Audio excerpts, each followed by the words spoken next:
Bonjour à toutes et à tous, j'espère vous retrouver en plein forme.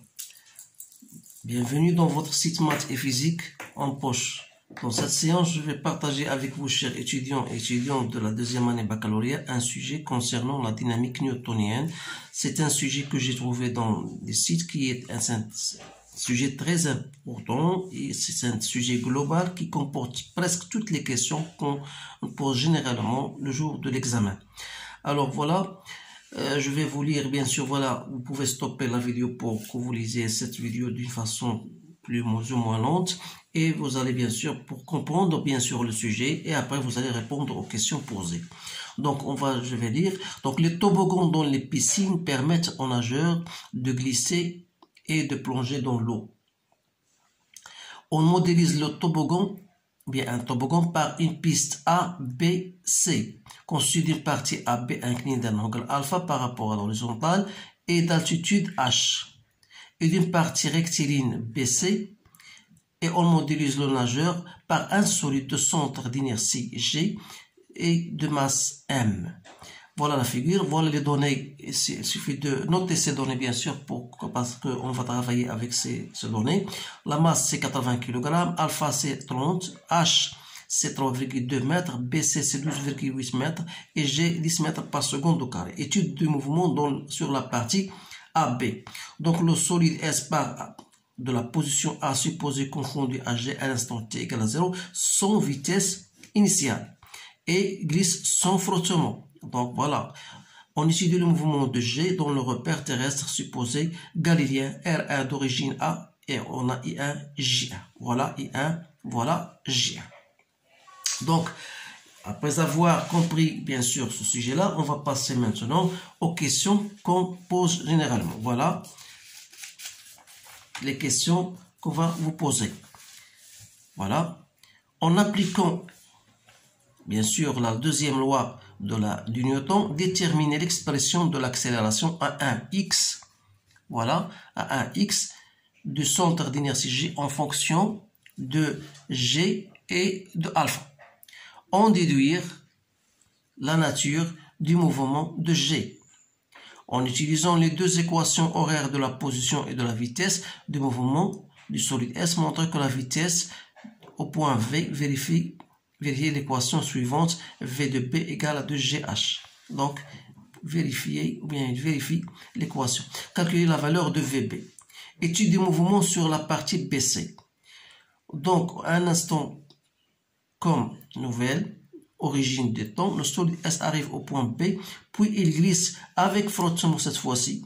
Donc, avec frottement, selon de la piste BC. On modulise la force de frottement. Voilà, on vous donne la force de frottement. On étudie le mouvement de G dans le repère R2, cette fois-ci d'origine B et de G2. Voilà, dans ce repère-là, d'origine B et de G2.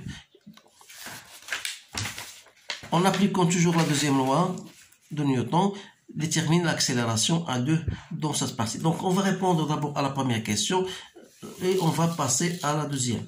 Donc, pour la première question, 1.1, appliquer la loi du Newton, bien sûr. Donc, qu'est-ce qu'on a? La deuxième loi, on nous dit la somme des forces extérieures égale à MA. Donc, c'est-à-dire, on a deux forces auxquelles elle est soumise, c'est P plus R égale à MA. Donc, puisqu'il n'y a pas de frottement, donc si je projette cette relation vectorielle sur AI, j'aurai MG sinus de alpha, la projection du poids, la projection de R égale à 0 est égale à M à X. Donc, A1X égale à G sinus de alpha. Voilà. Donc, remarquez bien sûr que ça est une constante. Donc, on peut dire qu'il s'agit d'un mouvement uniformément varié. Je m'excuse si j'écris en abrégé, c'est pour ne pas perdre assez de temps. Donc, en déduire la nature des mouvements, donc 1, 2, on vous dit voilà, en utilisant les deux équations horaires de la position et de la vitesse du mouvement, montre que la vitesse du solide au point B, il vérifie cette équation et vous calculez la variation ou la valeur de VB. Alors, qu'est-ce qu'on va faire? On a V1 X c'est quoi? C'est la fonction primitive de la fonction accélération, c'est-à-dire c'est l'intégrale de ça. Donc ça va me donner g sinus de alpha t plus v1 0, donc plus v1 x 0, puisque celle-ci est égale à 0, donc il reste g sinus de alpha fois t. De même, je peux tirer x1 en fonction du temps égale à quoi? C'est 1 demi g sinus de alpha t au carré, bien sûr, plus x0 égale à 0. Donc voilà l'équation. Donc ce sont les équations horaires de la vitesse et bien sûr de la vecteur position. Donc maintenant, après cela, on va utiliser bien sûr ces deux choses-là pour aboutir à la relation qu'on vous a donnée. Donc j'ai x1 de t égale à 1 demi g sinus de alpha t au carré, et j'ai v1 de x en fonction de temps égale à g sinus de alpha fois t. Donc, c'est-à-dire que lorsque le solide arrivera au point B, lorsqu'il arrivera au point B, il arrivera à un instant TB. C'est-à-dire que V1x à un instant TB, il arrivera au point B avec une vitesse VB qui est égale à G sinus de alpha fois T de B. Alors, je peux tirer T de B. Donc, T de B, c'est quoi? C'est VB sur G sinus de alpha. Alors, si je remplace cette valeur dans x1 de t en b, x1, c'est-à-dire lorsque le solide arrivera au point B, donc sa vecteur position x1 n'est autre que AB, c'est-à-dire égal à quoi? Égal à 1 demi g sinus de alpha t au carré, c'est-à-dire VB au carré sur G au carré sinus au carré de alpha. Donc, c'est-à-dire que AB sera égal à quoi? Je simplifie G sinus de alpha, donc il reste ici VB au carré sur 2G sinus de alpha. D'autre part, vous savez que AB n'est autre que, si vous travaillez avec le sinus de alpha c'est H sur AB. Donc ça veut dire que AB égale à quoi? Égale à H sur sinus de alpha. Donc si je remplace AB, donc H sur sinus de alpha, égale à VB au carré sur 2G sinus de alpha. Donc ça veut dire quoi? Ça veut dire que VB au carré égale à 2G H. Et par suite, donc VB égale à racine de 2G H. Voilà la relation, c'est bien montré. Donc il y a d'autres méthodes, mais je ne voudrais pas l'utiliser. Je suis ce qu'on vous demande, bien sûr. Donc pour le calcul de la vitesse, donc l'application numérique VB c'est racine de 2G H, c'est racine de 20 fois H, H c'est 3,2. Donc vous allez trouver VB égale à 8 mètres par seconde. Voilà la réponse à cette question. Donc, on va passer à l'autre question. 1,2 maintenant. Voilà, on a fini maintenant pour la valeur d'A. On va étudier maintenant le mouvement sur la partie BC. Donc ici, il y a un frottement. Donc, vous devez tenir compte de ce frottement-là. Donc, toujours la même astuce. L'application de la deuxième loi, la somme des forces égale à MA. Donc, vous allez vous demander quelles sont les forces. Bien sûr, ce sont toujours P et R égale à MA. A, c'est A2X. Donc, je vais projeter cette relation sur A2I. Ça va me donner quoi? Ça va me donner la projection de P. Bien sûr, puisque la piste PC, ici, voilà, regardez bien, la piste BC, donc le poids, elle est perpendiculaire, donc sa projection est nulle. Donc, il me reste seulement la force de frottement qui est moins F. Donc, moins F égale à quoi? Est égal à MA2X. D'où je tire A2X, c'est quoi? C'est moins F sur M.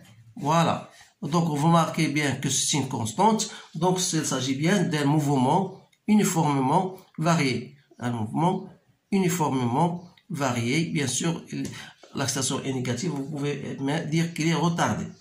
Donc, pour le calcul de cette accélération à 2x, je peux la calculer pour ce que j'aurai besoin. Donc, c'est moins 200, F c'est moins 200, sur M c'est 80. Donc, c'est moins 2,5 mètres par seconde au carré. Donc, j'ai fini bien sûr le calcul de cette accélération. Donc, je passe maintenant à la suite de l'exercice. La suite, voilà, on vous dit, voilà, montrer que la vitesse du solide au point C est nulle. Montrer que la vitesse du point C est nulle. Alors là, vous savez donc la piste, voilà, la piste B, et voilà C. On vous dit que montrer que cette vitesse-là est C. On connaît déjà la vitesse en B, on a déjà trouvé 8 mètres par seconde. Alors là, il suffit d'appliquer la relation indépendante du temps qui vous dit, voilà, que la vitesse finale au carré moins la vitesse initiale au carré est égale à 2 fois l'accélération à 2x, ça dépend de trajet, le long trajet BC. Donc de là, je tire VC au carré, c'est VB au carré plus 2A2X BC. Donc il suffit de faire votre application numérique. Donc VB au carré c'est 64 plus 2 fois A2, j'ai trouvé moins 2,5 fois BC qui est égal à 12,8. Donc vous allez trouver égal à 0, d'où la vitesse V égale à 0 mètres par seconde. Donc c'est bien, la vitesse est bien nulle au point C.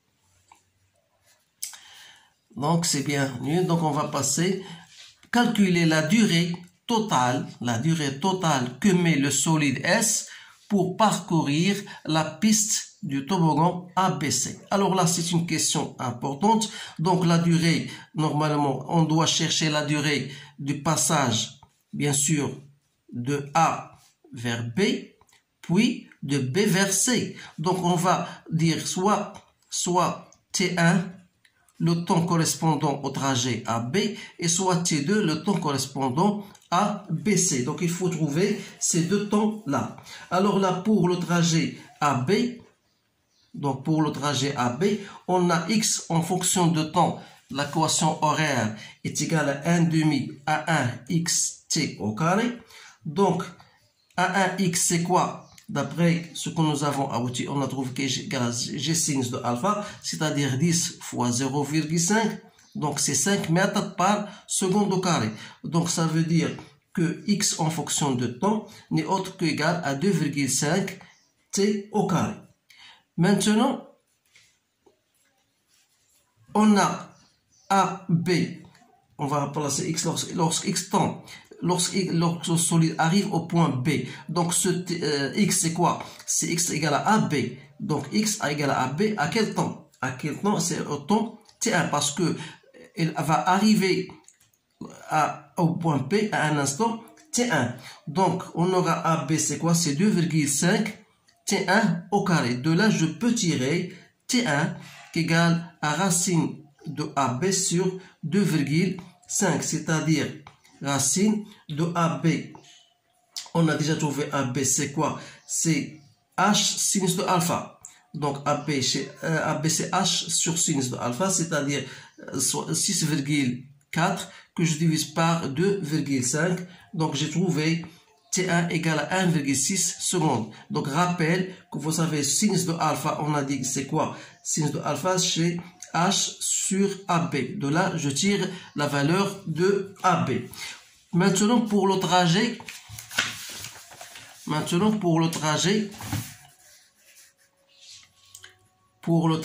BC.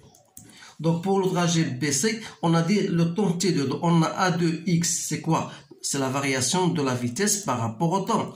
Donc, de là, je tire delta T n'est autre que la variation delta V sur A2X. Donc, la variation, c'est la variation au point C, la vitesse au point C, moins la vitesse au point B sur A2X. C'est-à-dire que ce temps-là, que j'ai nommé T2, donc, n'est autre que moins la vitesse de C égale à 0, donc moins 8 sur A2, c'est moins 2,5, donc ça me donne 3,2 secondes. D'où le temps total, c'est 1,6, c'est T1 plus T2, donc c'est 1,6 plus 3,2, donc c'est 4,8 secondes. Voilà la durée totale. Donc on a bien répondu à la question, bien sûr, qu'on vous a donnée. Maintenant, je passe à la troisième question. Donc la troisième question, qu'est-ce qu'il me dit? Voilà. Étude des mouvements dans l'air maintenant et dans l'eau. Voilà, parce que c'est un sujet très global, très complet. Donc ce sont les questions vraiment, c'est tout le programme de la deuxième année. Donc troisième question, voilà, on va étudier le mouvement de jet dans l'air et dans l'eau. À un instant, comme nouvelle origine des temps, le solide S arrive au point, bien sûr, arrive au point C. Et donc, il arrive au point C avec une vitesse, bien sûr, vous connaissez, avec une vitesse nulle, et la quitte en chute libre, c'est-à-dire lorsqu'il va arriver à ce point C, donc il va quitter, il va tomber en chute libre, soit au, voilà, on va étudier ce mouvement-là dans le repère au cas, comme vous voyez ici, il est tombé en chute libre, puisqu'il n'est soumis qu'à son poids. Donc, bien sûr, il y a d'autres forces on va parler. Donc, en chute libre, sans vitesse initiale, puis son mouvement dans l'eau, parce qu'il va tomber dans une piscine. Voilà, le solide S va tomber dans une piscine, donc il sera soumis à d'autres forces. Donc il y a, donc sous l'action de force, il y a une force de flottement du fluide qu'on va noter ou bien modéliser par la relation F' égale à moins lambda V. V c'est la vitesse K, avec lambda une constante positive. Il est soumis à une poussée d'Archimède FA dont l'intensité est 140 newtons. On étudie le mouvement de G dans le repère terrestre guerrier R au K et on considère que le centre de la bille atteint la surface libre de l'eau à un instant T1 avec une vitesse V1. Donc là, je vais devoir noter cela parce que c'est très intéressant. Donc la bille, on a dit que la bille atteint la surface libre à T1 avec une vitesse V1. Voilà. Donc, parce qu'on va, je vais noter à ça parce qu'on va pas y revenir. Donc, la force auquel il est soumis, voilà, il est soumis à une force F', force de frottement du fluide, égale à moins lambda VK. Il est soumis à la force d'Archimède FR dont l'intensité égale à 640 newtons. Voilà, c'est tout ce qu'on a pour répondre aux questions qu'on va vous poser maintenant. Donc, voilà. Donc, il y a une courbe, voilà, on dit que la courbe, bien sûr, on vous dit que la courbe ci-contre, elle représente l'évolution de la vitesse du centre d'inertie G du solide au cours de sa chute libre dans l'air et dans l'eau. Donc, voilà la courbe représentative de cette chute-là. Donc, voilà, il est de cette manière-là. C'est-à-dire que le solide, normalement, lorsqu'il va arriver au point C, il va quitter C, il va tomber en chute libre, bien sûr, jusqu'à arriver à la surface d'eau. Donc, à un instant T1, il va parcourir à la durée T1. Donc, au ce point-là, il va attaquer la surface à une vitesse V1. Donc, normalement, ici, il est soumis à son poids. Mais lorsqu'il va entrer dans la surface de l'eau, il sera soumis à une force d'Archimède, la poussée d'Archimède, et sera aussi soumis à une autre force opposée qu'on a notée, F'. Donc, il y aura trois forces. Alors là, pour appliquer bien sûr le théorème de la loi on va appliquer la loi du Newton, bien sûr. En exploitant la courbe, calculer l'altitude H de C par rapport à la surface de l'eau. C'est-à-dire, on voudrait savoir cette altitude H, on doit la calculer. Bien sûr, comment on va calculer bien sûr cette distance H. Donc, qu'est-ce qu'il faut faire pour appliquer la relation? Quelle est la relation qu'on va appliquer pour trouver cette distance H? Vous savez tout simplement que on a dit que d'après la courbe VT, remarquez bien sûr. Donc, lorsque le solide quitte le point C, il va regarder la courbe, il est d'une fonction linéaire et passe par l'origine du temps. C'est-à-dire que la vitesse, en ce moment, je peux l'écrire comme étant égale à AT. A, c'est l'accélération, c'est le coefficient directeur que je peux en déduire à partir de la courbe en choisissant deux points. Par exemple, si je choisis ce point-là, voilà, vous avez 7. Et ici, l'axe de temps, voilà ce point-là. Donc, vous avez 0,5. Il faut faire très attention ici. Parce que ici, vous avez 0,5, donc vous avez 5 gradations. Ça veut dire que chaque gradation compte pour 0,1. Comme on a ici 2 gradations, ça veut dire 0,2 plus 0,5, ça fait 0,7. Donc cette valeur-là, c'est bien 0,7. Donc on a 7 pour 0,7. Donc on aura écrit 7 sur 0,7. Donc ça sera 10 mètres par seconde au carré. C'est-à-dire que la vitesse en fonction de temps égale à 10 t. Voilà. Donc, maintenant, je peux appliquer ce qu'on appelle la relation indépendante de temps.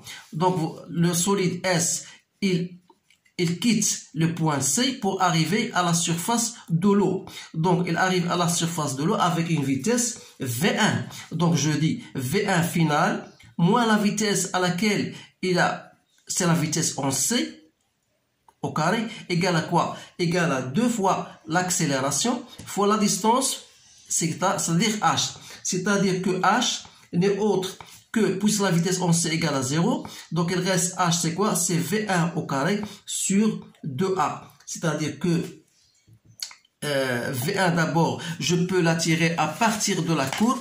Donc V1, c'est lorsqu'il va attaquer, lorsqu'il va atteindre la surface de l'eau. Donc c'est bien 7.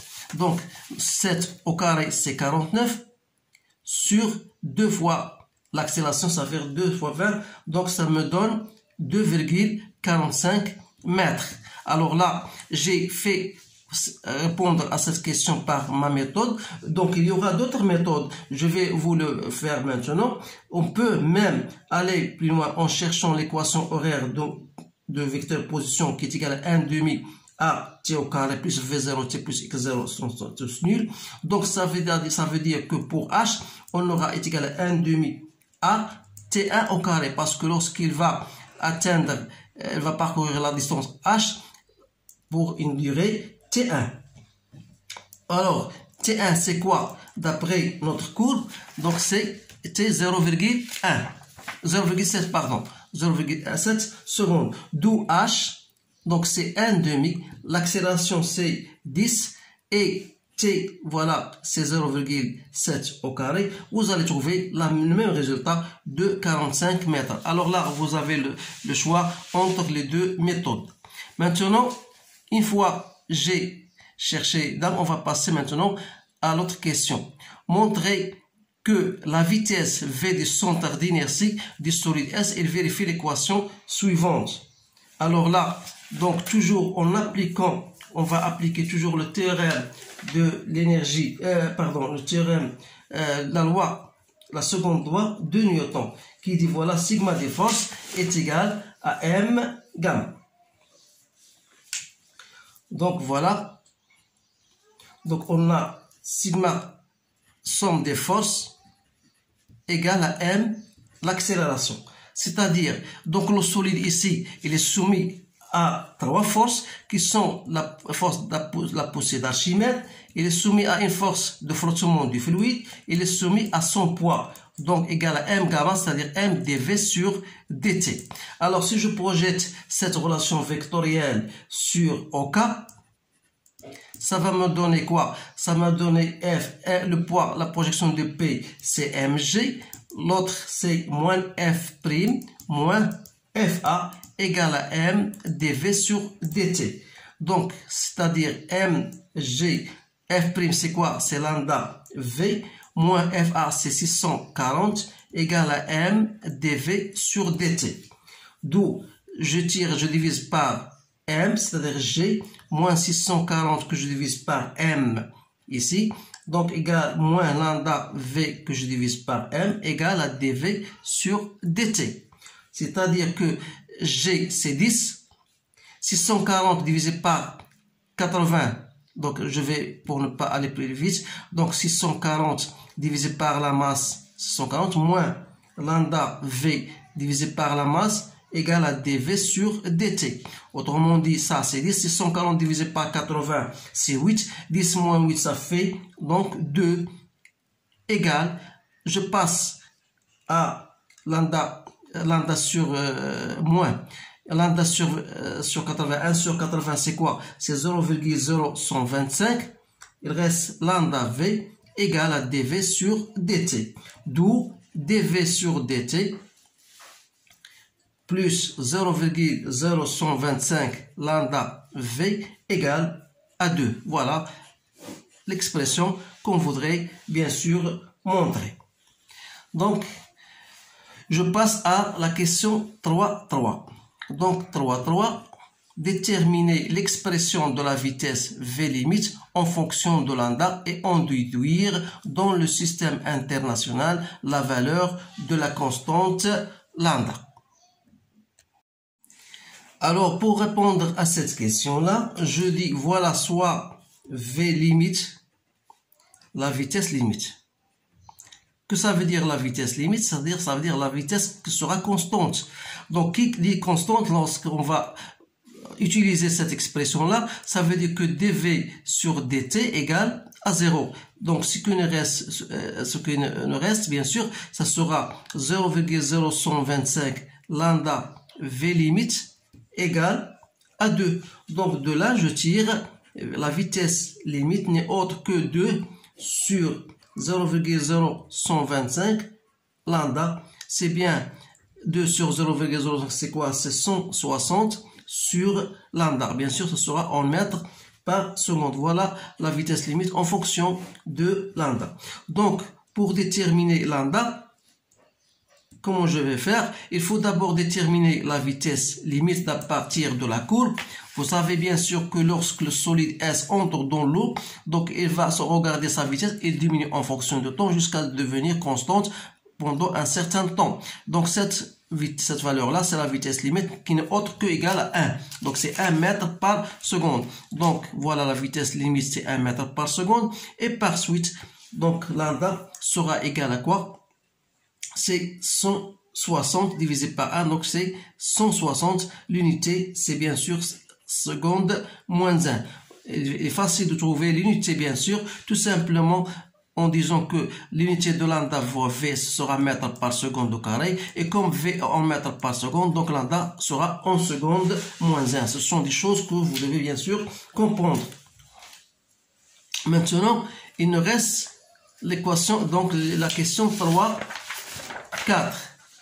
Donc la question 3, 4, sachant que la solution égale, je vais l'écrire, donc V de t égale à A exponentielle de moins t sur taux plus B, où A et B sont des constantes. Donc on vous dit, voilà, première question, en utilisant cette équation différentielle, montrer que taux égale à 0,5 et que la vitesse limite n'est autre que B. Alors là, il faut chercher d'abord la dérivée de V par rapport au temps, qui n'est autre que A sur taux exponentielle de moins t sur taux, et vous allez remplacer dans l'équation différentielle qu'on a déjà trouvée, celle-ci. C'est-à-dire que on aura moins a sur taux, l'exponentielle de moins t sur taux, plus 0,0125 lambda fois v. Alors je vais remplacer v par son expression qui est égale à a exponentielle de moins t sur taux plus b. Tout ça égale à 2. Voilà. Donc, je peux mettre en facteur a exponentielle de moins t sur taux fois 1 moins 1 sur taux plus 0,0125, bien sûr, lambda. Bien sûr, c'est bien ça. Oui. Plus, il reste b fois 0. Donc, il reste b lambda que je multiplie par 0,0125 égale moins 2 égale à 0. Donc, ça veut dire que ce terme égale à 0 et ce terme égale à 0. C'est-à-dire que j'aurai 0,0125 lambda égale à 1 sur taux et j'aurai b lambda que je multiplie par 0,0125 égale à 2. C'est-à-dire que taux égale à 1 sur 0,0125 lambda, c'est-à-dire 0,5 secondes. On va remplacer lambda par sa valeur qui est égale à 160 secondes moins 1. Vous allez trouver que taux égale à 0,5 secondes. Donc, il me reste B lambda fois 0,0125 égale B, c'est quoi? Donc, B est égal à 2 sur lambda. Donc, 2 sur lambda, c'est-à-dire c'est B que je multiplie par ça, c'est quoi? Lambda fois 0,025 n'est autre que 2 sur la vitesse limite. Donc, égal, on a ça égal à 2. C'est-à-dire que, voilà, je simplifie. Donc, il reste B sur V limite égale à 1. D'où B égale à V limite. Voilà. Bien sûr, ça, lambda fois 0,025 n'est autre que 2 sur V limite. Vous pouvez retourner à la question, vous allez trouver ça. Donc, il me reste la question finale. 3, 4, 2. Donc, en s'appuyant sur les conditions initiales du mouvement de G dans l'eau, montrer que A égale. Alors, toujours, on va noter l'expression de la vitesse. On a dit que V égale à quoi? En fonction de temps égale à A exponentielle de moins T sur taux plus B. Alors là, qu'est-ce qu'on a d'après l'énoncé? Une chose très importante que j'ai marqué au début, que l'habit, on a dit que l'habit atteint la surface libre de l'eau, bien sûr, à T1 avec une vitesse V1. Ça, c'est très intéressant parce qu'on va le remplacer. Donc, la vitesse en ce moment-là, en ce temps-là, sera égale à A exponentielle de moins T1 sur taux plus B. Cette vitesse-là, on a déjà écrit, c'est V1. Ça veut dire quoi? Ça veut dire que A exponentielle de moins T1 sur taux égale à quoi? Égale à V1 moins B. D'où l'expression de A sera égale à V1 moins B. C'est quoi VB? C'est V limite que je divise par l'exponentielle de moins T1 sur taux. C'est-à-dire c'est V1 moins V limite l'exponentielle de T1 sur taux. Vous savez bien sûr taux, c'est 0,5 secondes. Et vous avez T1, c'est 0,7 secondes. Donc ça veut dire que T1 sur taux, c'est 0,7 divisé par 0,5, c'est 1,4. D'où A égale V1 moins V limite que je multiplie par l'exponentielle de 1,4. Donc voilà la réponse à ce problème que je trouve que c'est un problème qui engendre presque toutes les questions qu'on vous pose le jour de l'examen. Donc, essayez bien de le répéter parce que c'est pas facile du tout. Donc, vous devez savoir ces notions-là et les comprendre en même temps. Et surtout, comment utiliser les conditions initiales. Donc, je vous souhaite une bonne chance et je vous remercie bien sûr de votre attention. Essayez bien de partager ce sujet, ce vidéo, bien sûr, avec vos amis. Et je vous verrai dans les séances prochaines. Inch'Allah. Au revoir.